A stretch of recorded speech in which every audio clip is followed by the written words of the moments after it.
South ആഫ്രിക്കയെ 7 റൺസിന് പരാജയപ്പെടുത്തി India ലോകകപ്പ് ജേതാക്കളായിരിക്കുകയാണ്. കെൻസിംഗ്ടൺ ഓവൽ ബാർബഡോസിൽ നടന്ന ഫൈനലിൽ ആദ്യം ബാറ്റിംഗിനിറങ്ങിയ നിശ്ചിത ഓവറിൽ 7 വിക്കറ്റ് നഷ്ടത്തിൽ 176 റൺസാണ് നേടിയത്. വിജയലക്ഷ്യം പിന്തുടർന്നിറങ്ങിയ സൗത്ത് ആഫ്രിക്കയ്ക്ക് 20 ഓവറിൽ 8 വിക്കറ്റ് നഷ്ടത്തിൽ 169 റൺസേ നേടാൻ സാധിച്ചുള്ളൂ. മത്സരം കയ്യിൽ നിന്ന് നഷ്ടപ്പെട്ട് ഇന്ത്യയുടെ പവർ ബൗളിംഗ് കളിയിലേക്ക് തിരികെ കൊണ്ടുവരികയായിരുന്നു. ടീമിലെ ഓരോരുത്തരും നിർണായകമായ പങ്കാണ് വഹിച്ചത്. രോഹിത് ശർമ്മയുടെ മികച്ച ക്യാപ്റ്റൻസിയും ടൂർണമെൻറ്റിലെ നിർണായക ഘട്ടത്തിലെ മികച്ച പ്രകടനവും അപരാജിതമായ കുതിപ്പാണ് ഇന്ത്യക്ക് നൽകിയത്. ഇത് 2ാം തവണയാണ് ഇന്ത്യ T20 ലോകകപ്പ് സ്വന്തമാക്കുന്നത്.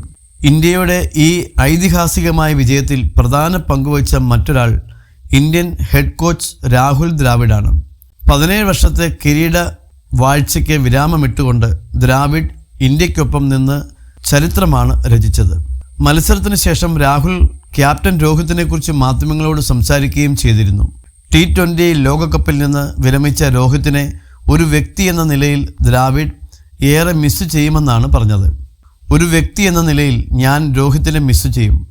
എന്നോട് കാണിച്ച ബഹുമാനം, ടീമിനോടുള്ള കരുതലും പ്രതിബദ്ധതയും, ചിലവഴിക്കേണ്ടി വന്ന ഊർജവും ഒരിക്കൽ പോലും പിന്നോട്ട് പോയിട്ടില്ലാത്തതുമാണ് എന്നെ ആകർഷിക്കുന്നത്.